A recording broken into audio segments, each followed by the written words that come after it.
Well, Robert Breedlove, thank you so much for joining us here on the Aussie Wire. You're the host of the What is Money podcast. Now, there's a lot of money in this room. I'm going to be a little bit cynical right from the outset here. One of the accusations being brought against ARC, that's where we are in the atrium for the launch of the Alliance for Responsible Citizenship. One of the criticisms I'm seeing a lot online is people saying, look, it's a bunch of rich, powerful, influential people having another talk fest that's going to have no relationship with the real world at all. Why are you here, and how would you answer that criticism? Yeah, I actually was not aware of that criticism until just now. I'm seeing it all over our socials. So, Jordan Peterson has been on my podcast. Okay. I've been on Jordan's podcast. Yeah. I'm a big fan of his work, like many young men. I've read a lot of his books. And I was invited to come and speak here on a panel I just did, which is the future of money. Yeah. I've also been interviewing people for my podcast here as well. So that's kind of why I'm here.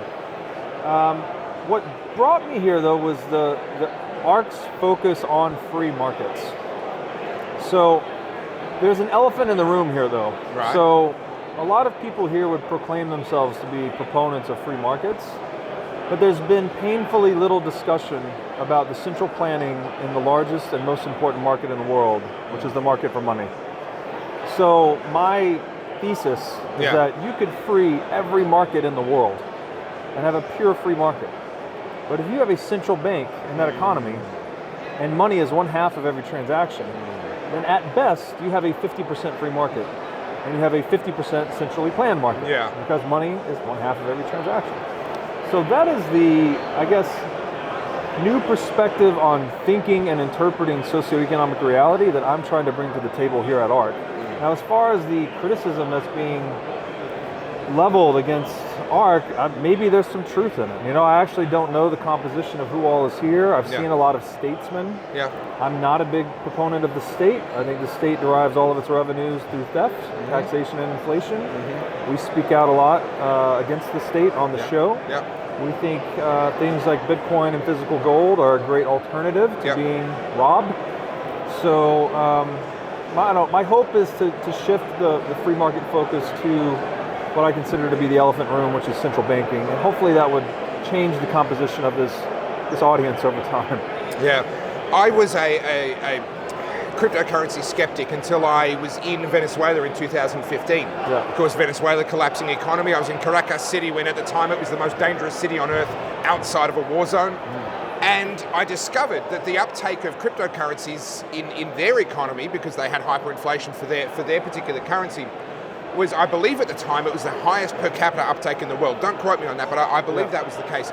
And it really radically shifted my view on the need for cryptocurrencies.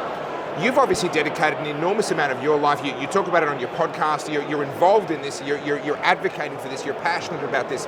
What is it that you see about physical gold and cryptocurrency that makes it such a passion for you? Yeah, so just one point of clarification.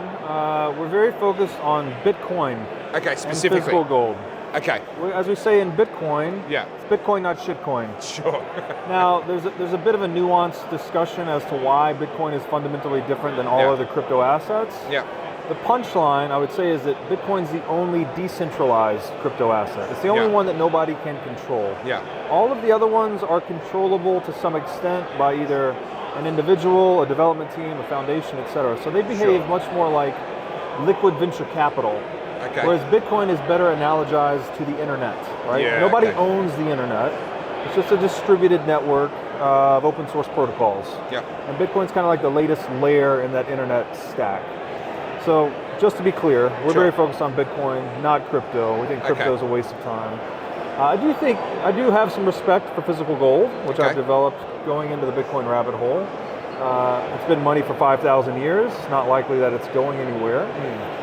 But the essence of what makes these assets so important is that they are bearer assets.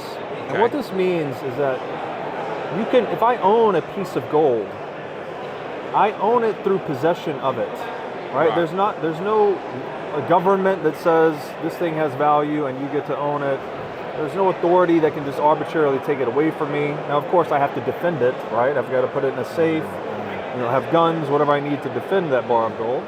But it's when I'm in possession of it, I have a pure asset, right? There's no liability attached to it. Sure. Same is true with Bitcoin. If you hold the private keys, which you could analogize to the password to your Bitcoin, you hold the Bitcoin, right? As long as you don't lose that private key, it's just like having that bar of gold. Yeah. When you have assets that have no associated liabilities, it keeps the state and criminals in check, actually. Governments can't print gold.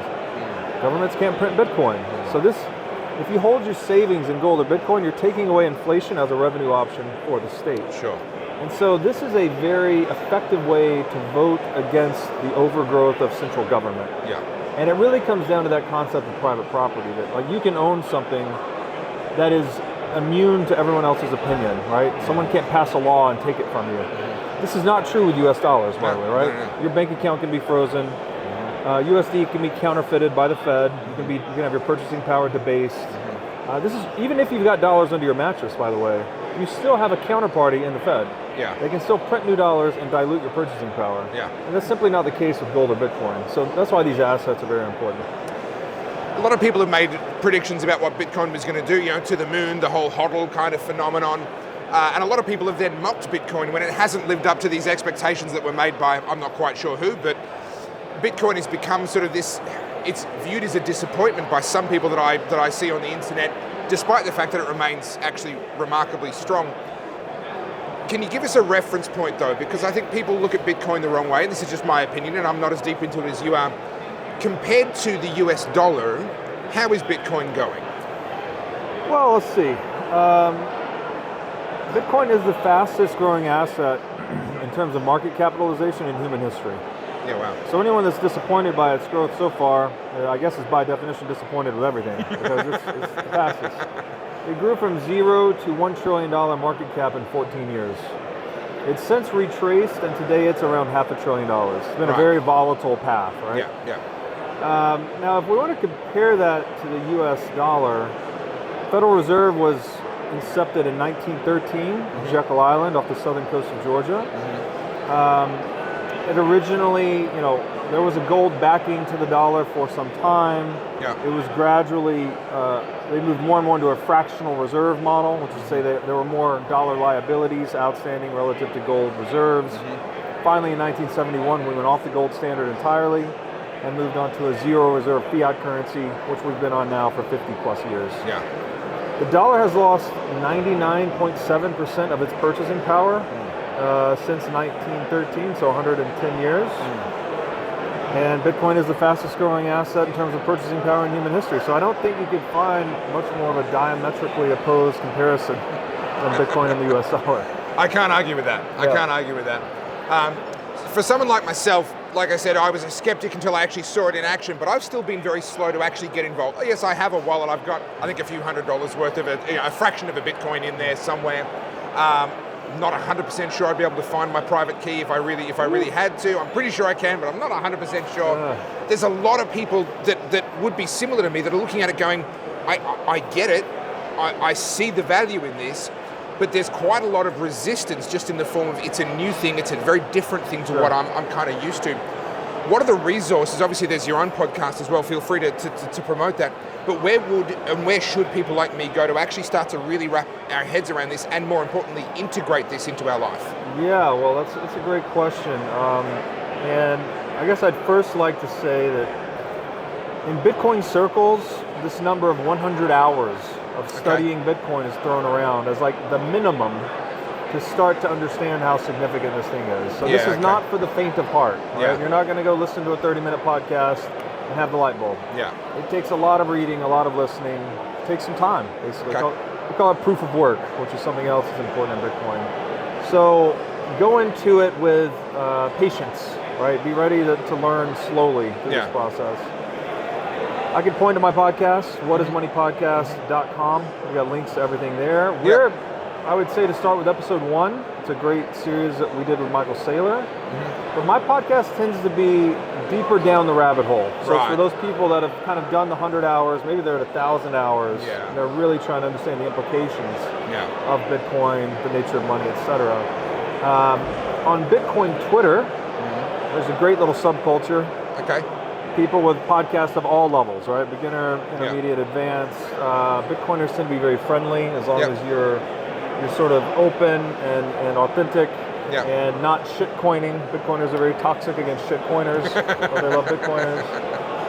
So those are all great resources, but in general, and I'm not prescriptive about this. I never go out, you'll never hear me on my show telling people like, you need to buy Bitcoin. Sure. I never say that. My financial advice, if you want to call it that, is study Bitcoin or study the nature of money, right? Yeah. Ask yourself, what is money? That's why I named the show that. Yeah. So it's more about presenting people with this line of inquiry that I think is very important for seeing through many of the illusions in the world. Yeah. And as it turns out, one of the many answers to the question, what is money, is that it's like a base level operating system for human interaction. Yeah. So it's beneath the state, it emerged before the state, it emerged before social institutions. Yeah. It's like the OG social institution. And so when you start looking at humanity from that level, you gain a deeper understanding. Literally, the word understand means stand beneath, to get a deeper understanding of everything, right? Of how psychology works, of how history works, of how technology works. So it's a really fascinating philosophical rabbit hole. Well, Robert Breedlove, thank you so much for giving us a little bit of your time. Enjoy what's left of the launch of the Alliance for Responsible Citizenship. Thank you so much. Thank Great you. to meet you, Topher.